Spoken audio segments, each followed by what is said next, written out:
Sometimes projects seem to be so difficult and all of a sudden you find out there's a much easier way. My job involves looking after Council's nature parks, including this reserve.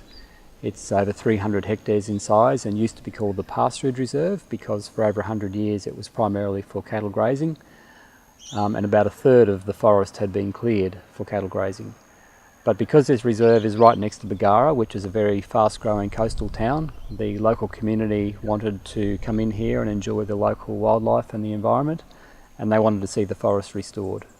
So in 2013, the council changed the name to Barolin Nature Reserve and started a tree planting program. And part of my job was to get a lot of people to come in here and help plant those trees.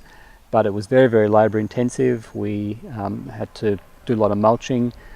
We used stakes and we had a lot of follow-up watering, and we really only had the resources to do about 1 acre every year. And at that rate it would have taken us 100 years to plant this big bare area.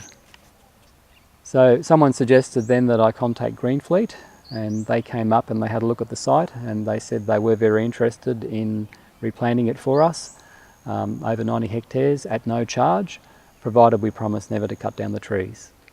And that's what's happened. Greenfleet doesn't get any money from the government.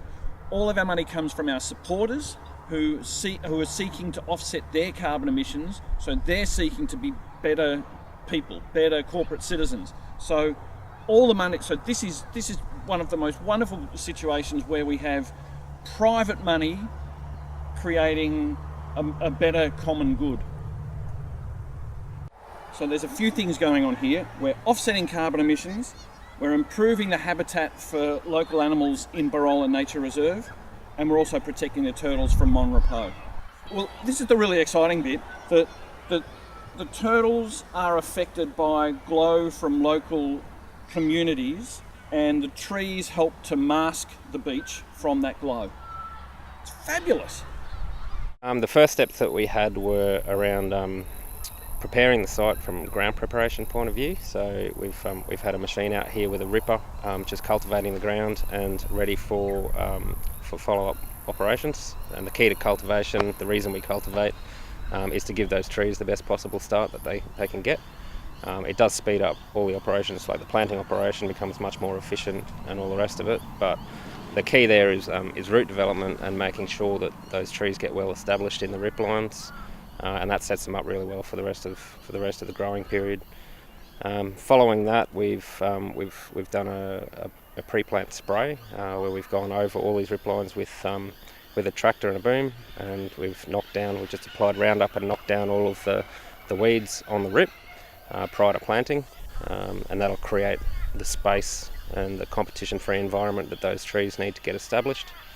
And then the last step that we've done so far now is just overseeing the planting and the fertilising that's going on site right now, today. So trees are getting installed. Yeah, no, it's just been a great experience, and yeah, been glad to be a part of it, and yeah, working with the people I've been working with. Yeah, no, it's been good.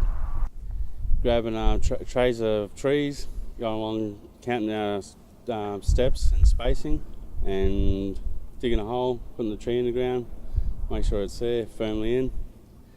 Yeah, you got to have a passion for it.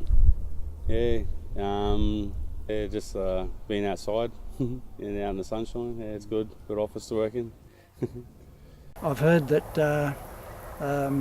the trees are the lungs of the earth, so it's very important to have healthy air and a clean environment. The more trees, the better. And it looks nice. It feels nice, it is nice. So yeah, I'm all for growing trees. It's just an important part of the area where we live.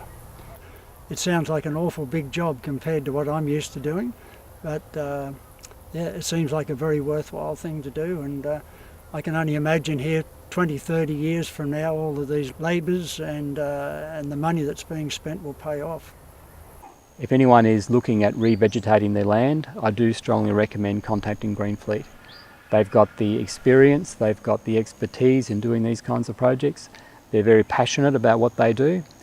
And on behalf of our community, I would like to say thank you very much to Greenfleet and your supporters. Thank you.